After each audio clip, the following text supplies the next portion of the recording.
As Vesha and her team prepared to leave Earth, the AI led them to the mountain facility's heart, a vast, vaulted chamber housing a communication terminal unlike any they'd ever seen. Rising from the ground in a web of glowing circuitry, the terminal was a marvel of human ingenuity, far surpassing any Alliance technology. Its intricate design seemed both familiar and otherworldly, a fusion of art and engineering, humming with a resonance that was almost musical. Conduits of energy pulsed along the walls in rhythmic beats, each pulse sending a shiver through the core of the Earth and out toward the galaxy. Vesha knew that this was no ordinary relay, it was a beacon, crafted to reawaken an entire civilization. The Ari's holographic figure, a serene and androgynous presence, looked at Vesha with an unyielding, watchful gaze. "Prepare to send a message," it said, its calm, unwavering tone echoing in the silent hall. "The awakening sequence will begin in carefully structured phases. But your message, Emissary Vesha, will be the first spark. It is the key to rally the Alliance and signal humanity's return." Vesha's heart pounded. Standing before the console, she took a deep breath, steeling herself as she recorded the message. "To the Alliance of Light, this is Emissary Vesha of the expedition to Earth. Humanity has not perished. They are in stasis, preserved with all their strength and technology, ready to rise once more. We have uncovered their strategy, an ancient plan to return and defend the galaxy against the darkness from beyond. Prepare your forces. Humanity will stand with us in the final fight against the void." With a final nod to the AI, she confirmed the message. The terminal surged to life, a pulse of energy rippling through the core of the Earth and beyond, propelling the signal through ancient human relay stations embedded in hidden satellites, planets, and stations scattered across the galaxy. These hidden relays, invisible to all but the most advanced sensors, had been placed strategically by humanity thousands of years ago, a hidden network capable of reaching even the most remote colonies. This web of communication, left dormant for millennia, now pulsed back to life, bridging the vast expanse of the galaxy. As the signal traveled, the AI whispered to Vesha and her team, revealing the intricacies of humanity's hidden empire. The scope of the preservation efforts was staggering. Long before their stasis, humanity had prepared for a day when they would be needed. They had placed themselves, their weapons, and their knowledge beyond the reach of time, preserved in layers of security and silence. The preservation was not simply physical, the AI explained. Humanity's greatest minds created a network that could sustain itself indefinitely. Automated systems kept facilities in prime condition, adaptive AIS maintained defenses, and biostabilization systems kept each human soldier's body and mind as sharp as the day they entered stasis. Humanity knew that one day, an enemy would arise that could not be defeated without the totality of their strength. The scope of the plan was humbling.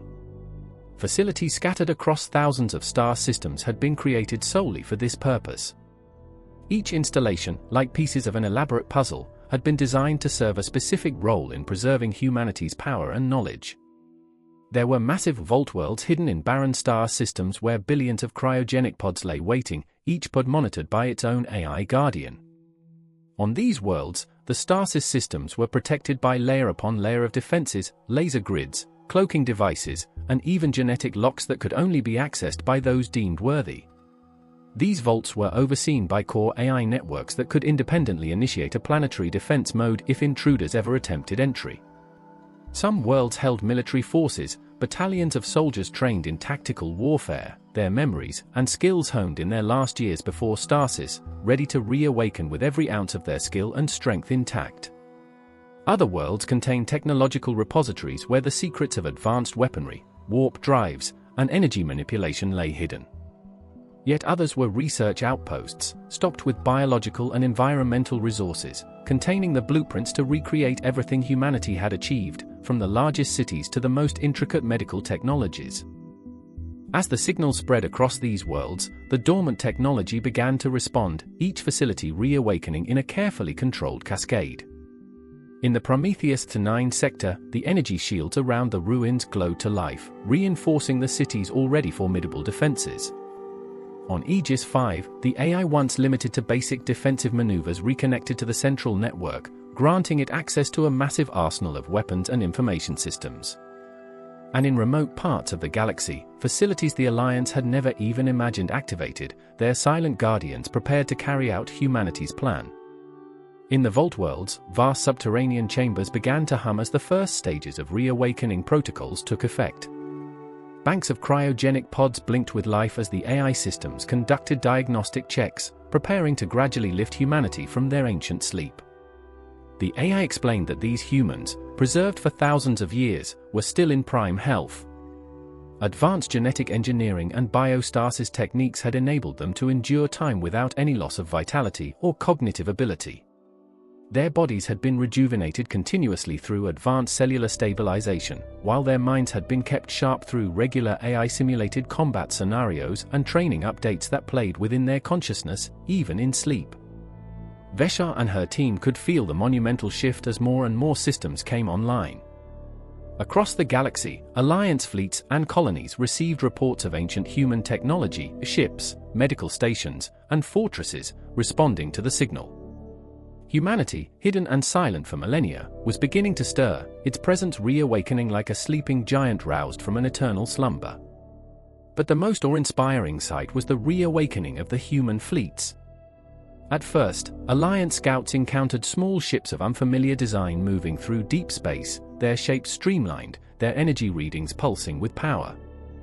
Then, the true scale of the fleet became clear. Massive dreadnoughts, silent for ages, emerged from cloaked bases in empty star systems. Each of these vessels was equipped with weapons capable of laying waste to entire fleets, yet they moved with a quiet precision, in formation so intricate that Alliance tacticians marveled at the coordination. The human ships were unlike anything the Alliance had encountered. Their hulls shimmered with adaptive cloaking technology, blending seamlessly with the star field until they revealed themselves.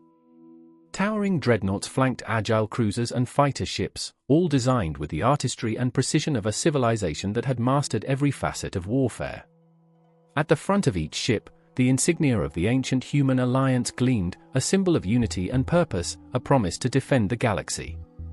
Humanity's strength has not been diminished by time, the AI intoned, almost reverently. We preserved ourselves, our technology, our knowledge, so that when this day came, we would rise as a united force, stronger than ever. Across the galaxy, the response to humanity's return was one of awe. Alliance soldiers, leaders, and citizens watched in stunned silence as these powerful ships moved into formation, their movements synchronized, guided by a unified command that had been dormant for thousands of years. Messages flowed in from every Alliance fleet, each reporting the same thing: humanity had returned, bringing with them technology, power, and a fierce determination to protect the galaxy. Veshar felt a deep, humbling sense of hope as she watched the final activation sequences. The galaxy, once fractured and demoralized, was now preparing for the greatest united defense it had ever known. The Alliance would not stand alone. They would fight side by side with humanity, a force that had sacrificed millennia of time so that they might return when they were needed most. The dark forces lurking beyond the galactic rim, the Nightborn who had spread fear and chaos, were about to face an enemy they had never anticipated: the combined might of the Alliance of Light and the reawakened force of humanity, a civilization forged through ages of struggle, ingenuity, and endurance. As Veshar prepared to rejoin the Alliance fleets, she looked back on Earth one last time. It was no longer just a legend or a distant hope. It was the foundation of a power that would defend all life in the galaxy. Humanity has not just returned, she said quietly to herself. They've come to finish what they began. The war against the Void was about to begin in earnest, and this time, they would not fight alone. All across the galaxy, humanity's hidden technology roared back to life in an awe-inspiring display of strength, precision, and readiness. The reawakening wasn't a chaotic surge, but a precisely calculated re-emergence. Like a sleeping giant stirring with newfound purpose, each of humanity's ancient installations responded to the call in harmony, activating in phases from hidden corners of the galaxy. These were humanity's most closely guarded secrets: a fleet of powerful ships, combat stations, and regiments of soldiers preserved in vast stasis, awaiting a time of ultimate need. On Prometheus IX, where Veshar's team had first encountered humanity's dormant defenses, the stone statues of human warriors shimmered with a renewed energy.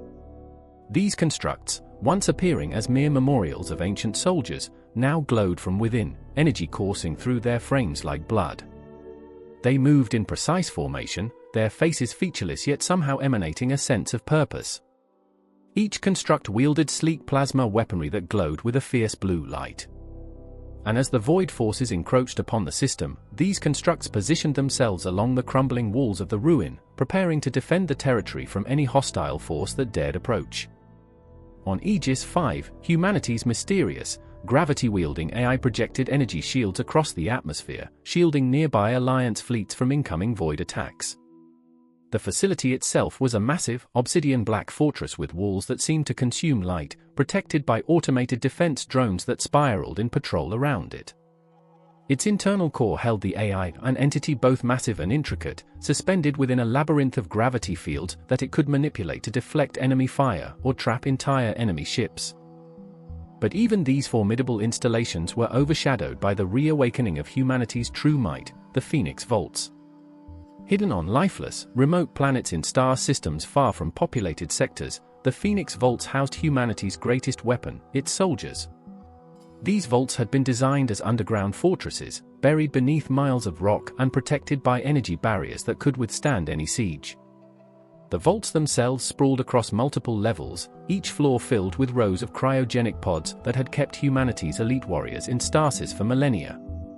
As the awakening protocols took effect, the pods began to pulse with light, sensors running diagnostics on each soldier to ensure they emerged in peak condition. The stasis technology not only preserved their physical forms but maintained their combat training through lucid AI simulations that had run in their minds even as they slept.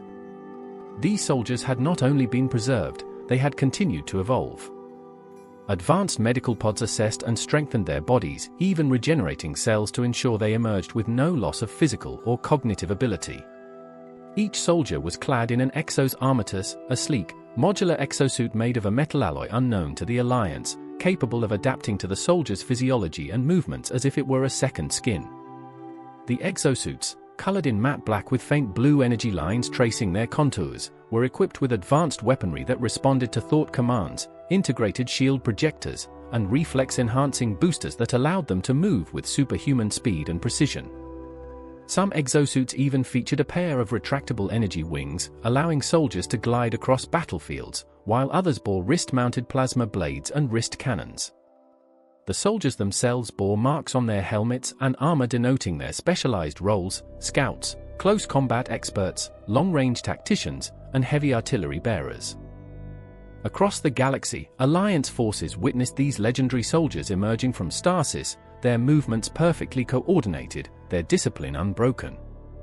Entire squads and platoons fell into formation, as though they were picking up a mission they'd left just yesterday. Alliance commanders were stunned to see these human warriors not only reawaken, but take command of local defenses, assessing enemy positions and organizing combat strategies with a confidence born of training, experience, and an innate loyalty to protect. Above these soldiers hovered the great motherships, massive dreadnoughts and carriers that had been stationed in concealed locations on barren worlds or hidden deep within asteroid belts. Each mothership was a city-sized vessel, its exterior a combination of gunmetal gray and matte black, designed with a lethal elegance. Unlike Alliance ships, which displayed their weaponry visibly, humanity's motherships were deceptively smooth, their heavy artillery concealed beneath seamless plating that only retracted when needed. These ships were designed with both functionality and aesthetics in mind, a testament to a civilization that had mastered both art and war. When these ships emerged from stasis, their hulls gleamed with a faint, pulsing light, a web of energy conduits flowing along the outer shell, indicating that the ships were preparing for active combat. Towers and spires rose along the ship's central bodies, each one housing energy projectors, shield generators, and command decks. The most powerful of these motherships, named the Aegis of Sol, was the size of a small moon, its central cannon capable of firing concentrated energy beams strong enough to break through entire fleets of enemy ships. Humanity's dreadnoughts were supported by smaller, agile cruisers and destroyers, each one cloaked with adaptive camouflage that blended them seamlessly with their surroundings until the moment they struck. The destroyers moved like wolves in a pack, fast and ruthless, equipped with advanced rail guns and high-yield plasma cannons. These ships didn't merely engage in direct combat, they maneuvered strategically, disrupting enemy formations, intercepting reinforcements, and providing cover for Alliance ships in coordinated strikes that left Void forces fractured and demoralized. Alliance fleets across the galaxy watched in awe as these colossal ships moved with deadly grace, and as human soldiers poured out from the Phoenix vaults, each one prepared to give their lives to protect not only humanity but every ally that now stood with them. As the human fleets and soldiers joined the Alliance forces, their integration was seamless, a testament to both the Alliance's adaptability and humanity's preparedness.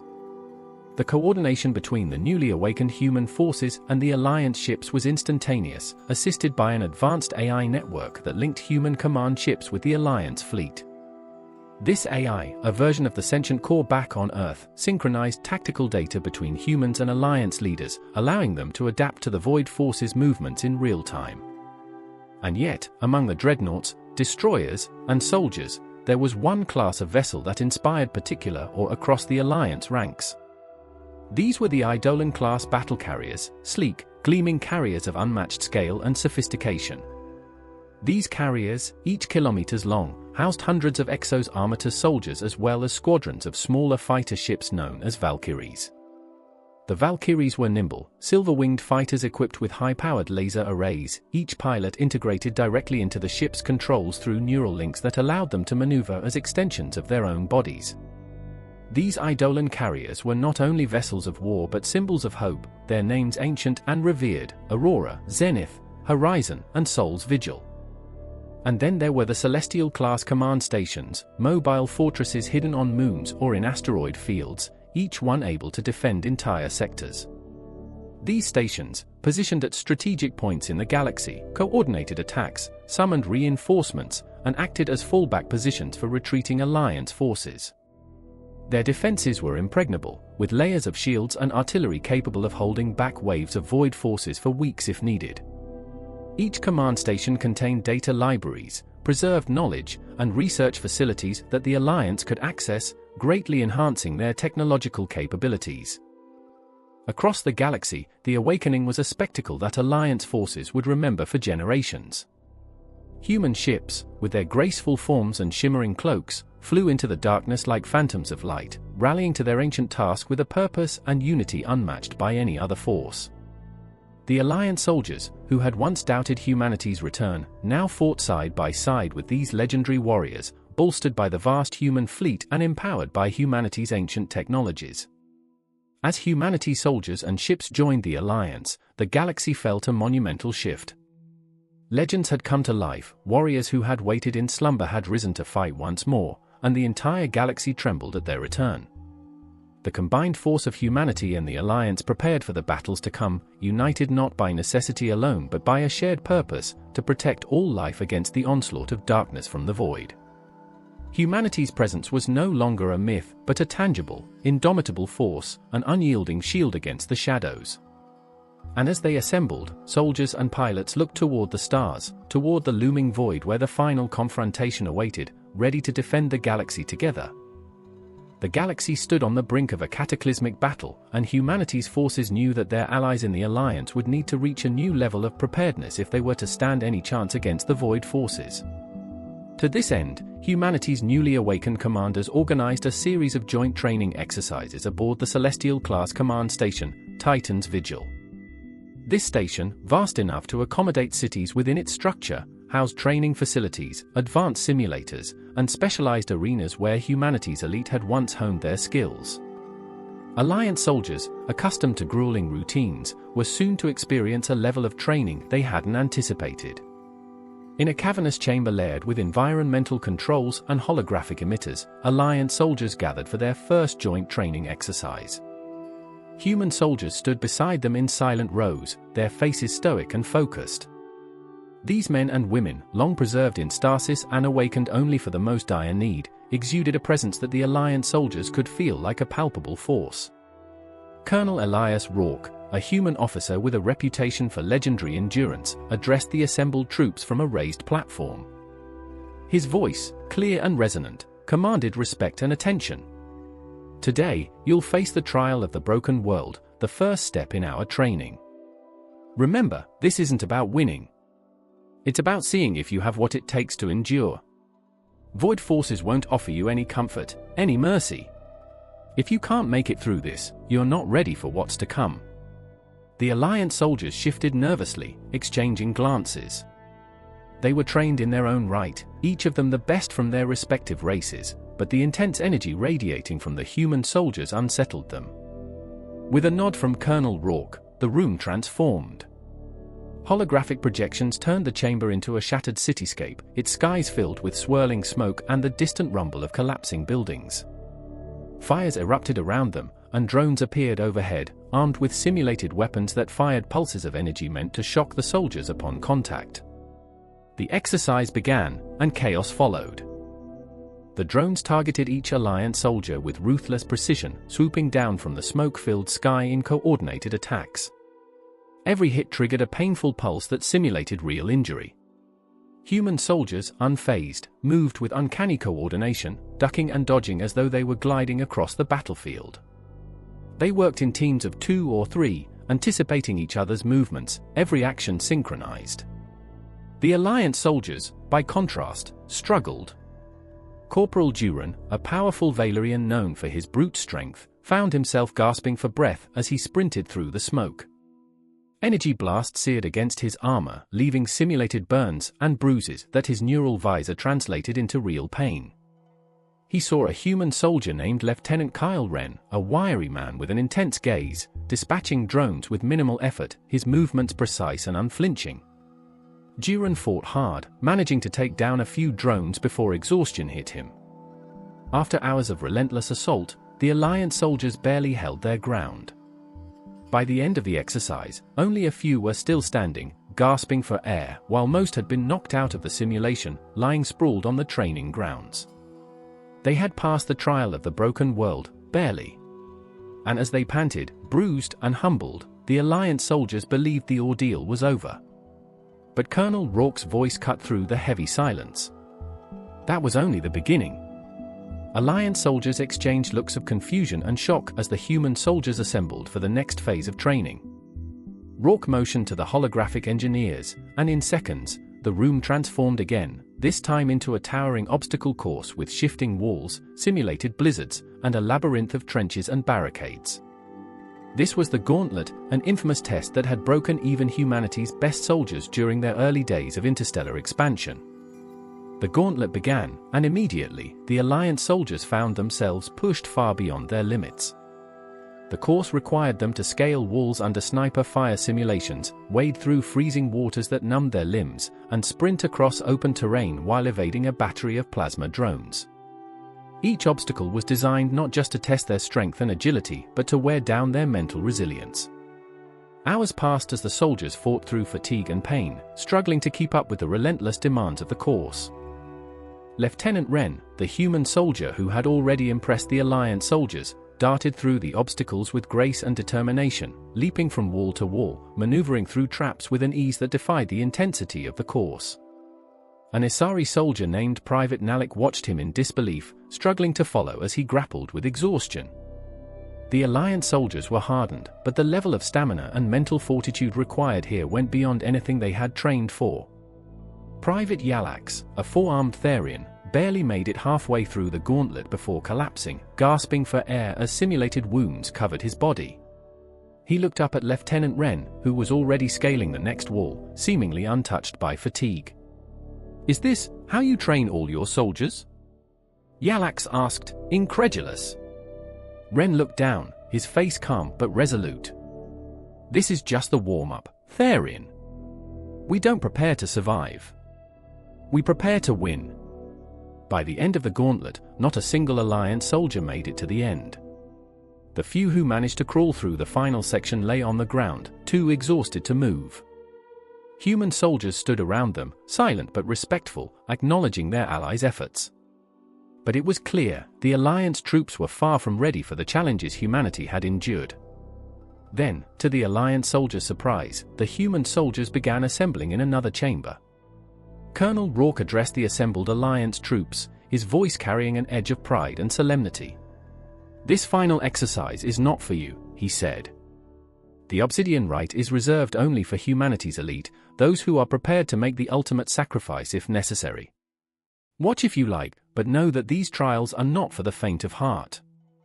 The Alliance soldiers, shocked and exhausted, watched from a viewing platform as the human soldiers stepped into a darkened, circular arena. The walls shifted, transforming into a series of ominous black pillars that loomed like watchful sentinels, casting shadows across the chamber.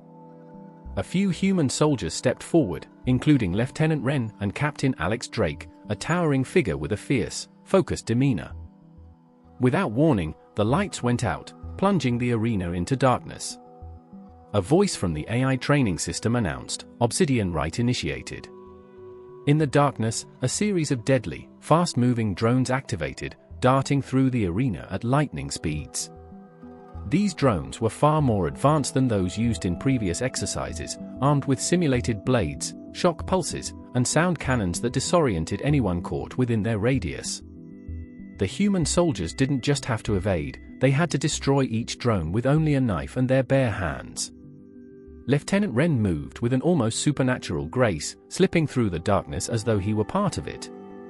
The drones whirled around him, and he dispatched each one with ruthless efficiency, his blade flashing in the dim light as he anticipated their every move. Captain Drake moved with raw power, grabbing drones mid-air and smashing them to the ground, dodging blasts with instinctual precision. Alliance Sergeant Drelk, watching from the platform, felt his jaw drop as he observed the level of skill, speed, and coordination displayed by the human soldiers. They were fighting in utter darkness, relying on sound, reflex, and instinct alone, facing drones that moved faster than the human eye could track, yet every move they made was precise, controlled. Not a single soldier flinched, even as the drone's shock pulses sent ripples of energy through the air. They're fighting without vision," whispered Corporal Duran, his tone awestruck. "They're predicting every move." Colonel Rourke stood beside them, his face impassive.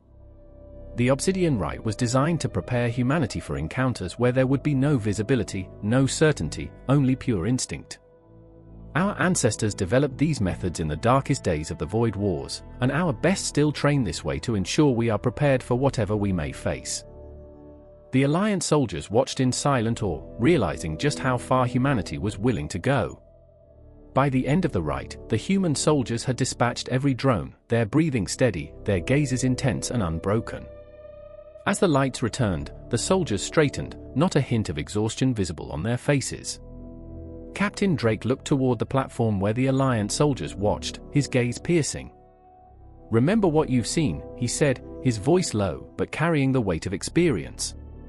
"Victory requires more than strength. It requires conviction. It requires the will to go where others cannot." As the Alliance soldiers filed out of the training center, whispers spread among them. They had trained, they had fought, they had endured. But what they had witnessed in the Obsidian Rite was beyond anything they had imagined. Humanity was more than a legendary race, they were warriors forged in the fires of their own resolve, willing to sacrifice everything to protect those who stood beside them. As they departed, the Alliance soldiers felt humbled, even honored, to fight alongside such allies. They had seen the heart of humanity, a relentless will tempered by ages of trial, and they knew that this was a force that could face even the darkest threats in the galaxy. The galaxy's greatest threat awaited, but now, each Alliance soldier walked with renewed purpose, ready to face the void side by side with the unbreakable warriors of humanity. The Nightborn struck without warning, descending on Andromar like a shroud of darkness that swallowed the stars. This system, one of the most vital logistical hubs for the Alliance, served as the central artery for supplies, communications, and reinforcements throughout the galaxy's western quadrant. Its loss would mean a crippling blow to the Alliance's war efforts, and the Void forces knew it. Their assault was swift and devastating. Waves of Void ships, twisted amalgamations of shadow and biomechanical armor, tore through the outer defenses, overwhelming Alliance sentries and breaching planetary defenses in minutes. Vesha watched from her command station as Alliance ships scrambled to intercept the incoming threat, trying to protect the supply convoys and tactical stations around Andromar's primary planet, Arconis III. Yet, for every Alliance fighter that engaged, there seemed to be 10 Nightborn. Casualties mounted rapidly, the Void's merciless tide cutting through Alliance ranks, leaving wreckage and chaos in its wake. The Alliance soldiers, despite their recent joint training, found themselves quickly outmatched by the ferocity and sheer numbers of the Nightborne assault. Then, just as the last line of planetary defenses buckled, the first wave of humanity's forces dropped out of warp. The arrival of the Phoenix Vault fleet was breathtaking. Sleek human warships appeared as if summoned from thin air, their hulls flowing with ethereal energy patterns that traced across their surfaces like liquid light. The ship's designs were unlike anything the Alliance had seen, deadly yet elegant, their hulls smooth and reflective, with edges sharp and purposeful. Each vessel was a testament to a civilization that had mastered both war and beauty. Veshar stood frozen for a moment, watching as the human ships moved with a precision and speed that even the Alliance's finest fleets had never achieved. From her command station, she issued a transmission to the incoming fleet. "This is Emissary Veshar of the Alliance of Light. Your timing is impeccable." A calm voice came over the comms, belonging to Commodore Daniel Hale, the leader of the human space force in Andromar. "Emissary Veshar, we are here to drive back the Void. Allow us to take the lead. Coordinate your forces with our fleet and hold the line." With a flurry of confirmations, Veshar relayed the order. "Alliance ships, follow the human lead. Phoenix Squadron, move to intercept the enemy's flank." The human fleet moved in swift, coordinated formations, each ship complementing the others in a complex dance of tactics and firepower. The lead dreadnought, Sentinel of Dawn, loomed like a fortress, its energy shields rippling as it absorbed enemy fire, clearing a path for the faster cruisers and destroyers. The cruisers split off to form two flanking wings, maneuvering with surgical precision to encircle the Nightborne's primary battle group. In unison, the human ships unleashed a barrage of energy beams that sliced through the Nightborne ships with unerring accuracy. Each shot was calculated, aimed not just to damage, but to devastate. The Nightborne vessels, once an unstoppable wave, were cut down with surgical efficiency. The Void forces attempted to regroup, but the human fleet adapted seamlessly, moving in fluid coordination that left no room for escape. From the command deck, Veshar could only watch in awe. Their efficiency is incredible," she whispered. Kolath, who stood beside her, nodded, his scaled face showing both admiration and disbelief. "This isn't just combat. It's like watching an art form." Meanwhile, on the surface of Arconis III, the human ground forces landed with swift precision. Massive dropships descended in formation, releasing squads of Exos Armatus-clad soldiers. These human warriors, each equipped with enhanced exosuits that bonded with their every movement, moved as one with their technology. Their arrival was marked by a hum of energy, their plasma blades igniting as they charged forward, meeting the Nightborne on the open battlefield.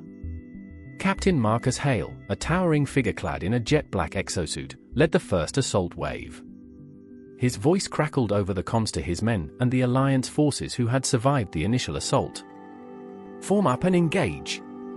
Alliance soldiers, pair with us and cover our flanks. Hold the line, and let's push these shadows back." The Alliance soldiers who had witnessed humanity's training exercises were unprepared for the reality of their combat. In the drills, human soldiers had shown skill and discipline. Here, they demonstrated a relentless, unyielding fury that made them seem like an unstoppable force. Alliance Private Loran, a young Saurian fighter with scales as dark as coal, found himself paired with Lieutenant Adam Riker, a human close combat specialist.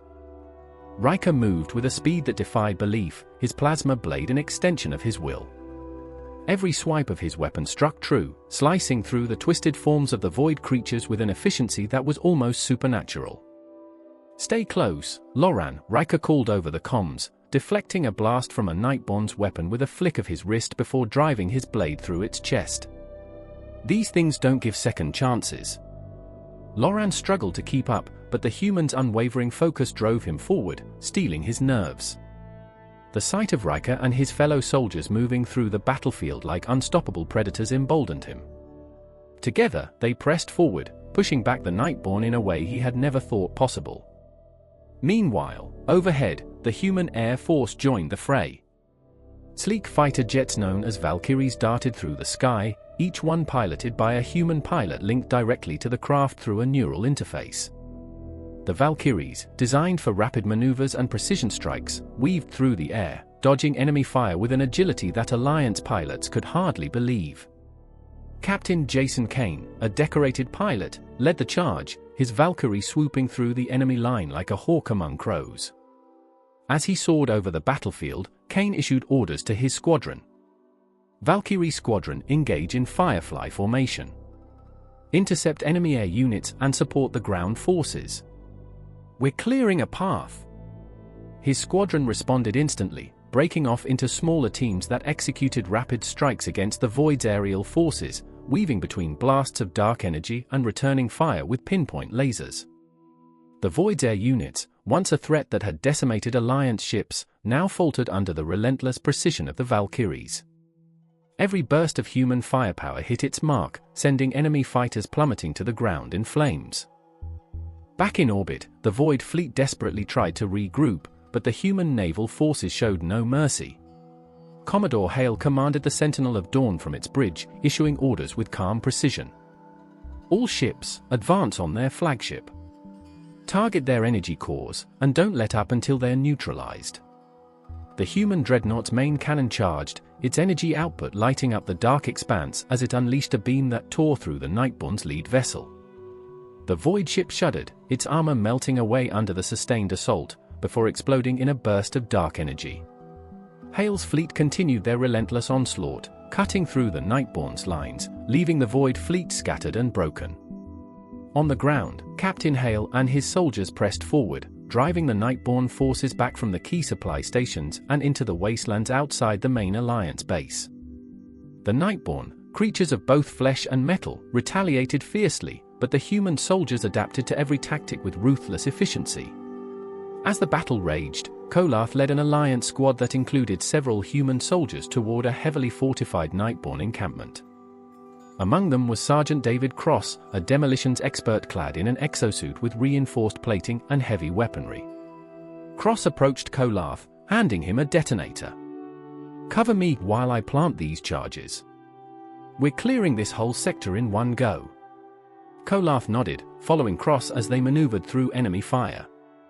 Cross moved with a calmness that belied the chaos around them, expertly planting charges at key structural points throughout the enemy's defenses. Just as the Void forces closed in, Cross triggered the explosives, sending the encampment crumbling in a fiery cascade that left no trace of the Nightborne position.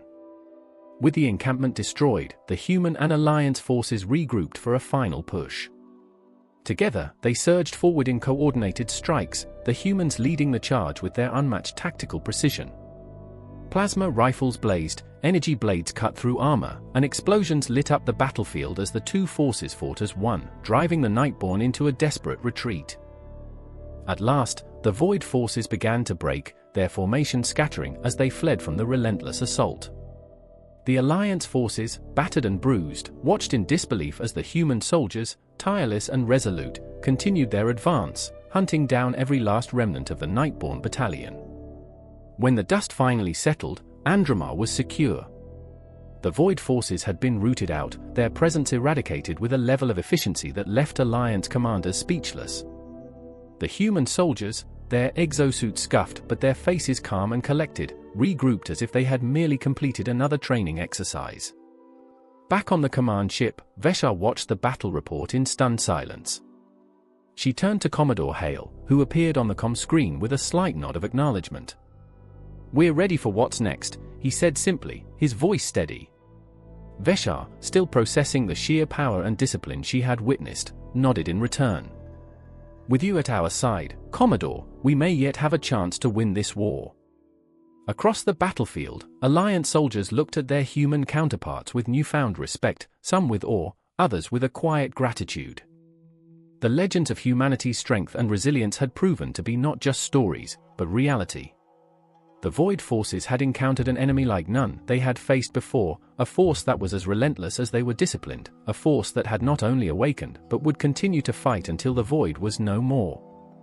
And for the first time, the Alliance dared to believe that victory was within reach. Despite humanity's overwhelming force, the Nightborne continued to press forward, undeterred and relentless. As the battles intensified across multiple systems, it became clear to Alliance and human commanders alike that these waves of enemy fleets were merely appendages, each one driven by a central intelligence lurking somewhere beyond the galactic rim. The true heart of the Nightborn lay deeper in the darkness, out of sight yet orchestrating every move, feeding on the chaos, reveling in the destruction it brought. Zalan, with his Ilvarian mystic abilities, sensed this ominous presence as a dark pulse vibrating through the fabric of space.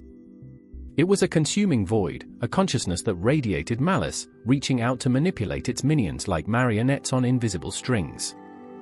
It didn't merely control the Nightborn, it was the Nightborn, a being that thrived on the fear and suffering left in its wake.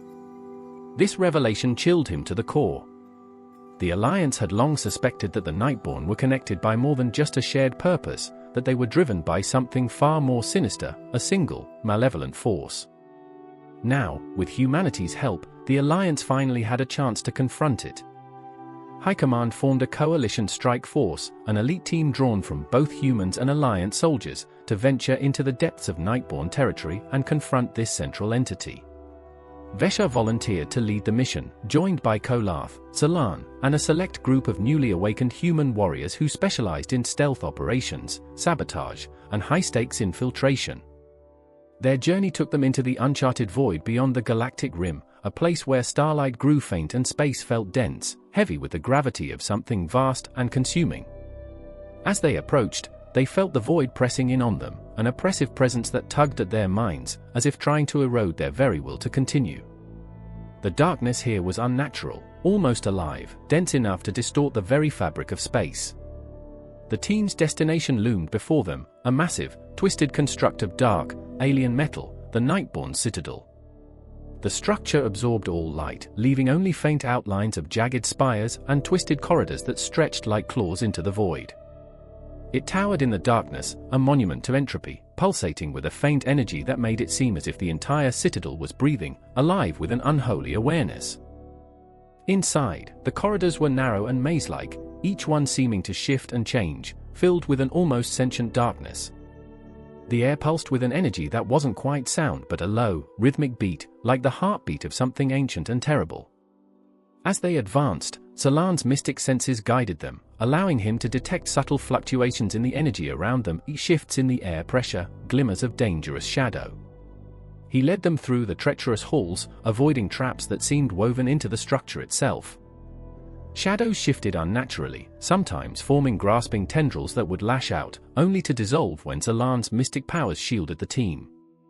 At last, they reached the core of the citadel, a vast chamber where a swirling mass of dark energy loomed before them. The entity, a Nightborn's progenitor, a being of pure void energy that had twisted itself into consciousness over eons. Tendrils of darkness reached out from its form, swirling in chaotic patterns, each movement calculated yet unfathomable. It was a living void, pulsing with a darkness that seemed to stretch back to the birth of the universe itself. Sensing their presence, the entity spoke, its deep, rumbling voice filling the chamber and resonating through their minds. Fools of the galaxy, you cannot hope to extinguish the endless night. I am beyond your understanding. I am entropy incarnate. I am the end. Veshar stepped forward, meeting the entity's gaze, if it could be called that, a pair of endless, swirling voids. She raised her voice, steady and resolute. Humanity is here to protect the galaxy, and we won't let your darkness consume it. You are not the end, you are merely an obstacle. With a rumble of fury, the entity lashed out, a wave of darkness crashing toward them like a tidal wave. The impact was overwhelming, forcing Veshar and her team back, their energy shields flaring under the pressure. But the human soldiers did not falter. They responded as one, raising their energy weapons and striking with beams of concentrated light, each shot piercing through the entity's darkness and leaving trails of searing light in its wake. Kolath moved with deft precision, his energy rifle blazing as he targeted weak points in the swirling mass. "Stay close," he called, rallying the Alliance soldiers beside him. "Don't let it separate us." Zalan stood at the rear, his eyes closed, channeling the mystical energy of his people. He extended his arms, summoning a shimmering shield of light that expanded to cover the team. As the dark tendrils of the entity lashed out, Zalan's barrier absorbed the impact, holding firm against the relentless assault. The human soldiers, meanwhile, struck with calculated precision. Their blades, crafted from pure energy, cut through the entity's tendrils as they moved in a coordinated dance, each strike severing another piece of the dark energy. Their movements wove a pattern of light against the writhing darkness, a counterpoint to the entity's chaotic force, slowly but surely eroding its form. Humanity has never given in to darkness, Veshar shouted, her voice ringing out over the cacophony of battle. And we're not about to start now. Enraged, the entity roared, its voice reverberating through the chamber like a tidal wave of despair. It sent a massive surge of dark energy toward them, a concentrated blast that seemed to warp the very fabric of reality as it approached. Zalan focused, drawing from the combined strength of his mystic abilities and the will of his allies. He channeled the Alliance's collective energy into the shield, reinforcing it, and the void energy collided with a resounding force that left the air thick with sparks of light and shadow. Now! Veshar shouted, seizing the moment of vulnerability. With a final surge of strength, Veshar, Kolath, and the human soldiers launched a combined assault. Their weapons glowed with energy, forming beams and arcs of light that spiraled together into a single, devastating force. The energy shot forward, piercing through the entity's core, striking at the very heart of its consciousness. The entity screamed, a sound that defied comprehension, filled with fury, pain, and fear. Its form fractured, tendrils of darkness splintering and dissolving into nothingness. The void itself seemed to recoil, and as the entity shattered, the oppressive darkness in the citadel began to wane, replaced by an eerie silence. The fragments of the entity dissolved, leaving only faint wisps of shadow that quickly dissipated. As the last remnants of the entity faded, the team stood in stunned silence, the weight of their victory settling upon them. The citadel, now hollow and lifeless, began to crumble, its structure collapsing as though it had lost the very force that had held it together. Veshar looked at her team, her gaze resolute but weary. They had confronted the heart of the void, a darkness that had claimed countless lives. And they had triumphed, together, humans, alliance, and all. It's over, Kolath said, his voice filled with a mixture of relief and disbelief. No, Veshar replied softly, looking out at the crumbling remains of the Nightborn citadel. It's only beginning. But now we know, together, we are strong enough to face whatever comes. With renewed hope, the Coalition strike team turned to leave the shattered citadel, returning to the galaxy as the heroes who had faced the heart of the darkness and shattered it. With the Nightborn's progenitor defeated, the remaining void forces faltered, their cohesion breaking as the malevolent energy that had driven them dissipated. Across the galaxy, Alliance and human forces swept through the disoriented Nightborn, finally able to drive back the darkness that had plagued them for years. Back on Earth, humanity was fully awake. The cities thrummed with life as humans adjusted to the galaxy they had left so long ago. They shared knowledge with the Alliance, teaching them how to harness the advanced technologies humanity had preserved, strengthening the bond between species that had once only known each other as distant myths. In the following months, an era of unity blossomed across the galaxy. Humans and Alliance members worked together to restore order to ravaged worlds, rebuild shattered colonies, and fortify their defenses. New alliances were formed, treaties established, and a grand council of species was created, one that included all those who had fought to preserve life and light in the galaxy. Veshar and her team were celebrated as heroes, their names recorded in the histories of both the Alliance and humanity as symbols of hope and resilience. Humanity, now fully awake and once again part of the galaxy, took its place not as rulers, but as guardians, those who had returned to watch over the galaxy they loved, joining the Alliance of Light in its mission to protect all who called it home. As Veshar looked out from Earth's surface, watching as ships soared across the sky, she felt a profound sense of fulfillment. The galaxy had not only survived the darkness, but emerged stronger, united in a way that once seemed impossible. And she knew that, with humanity as their allies, they were ready to face whatever the cosmos might bring next.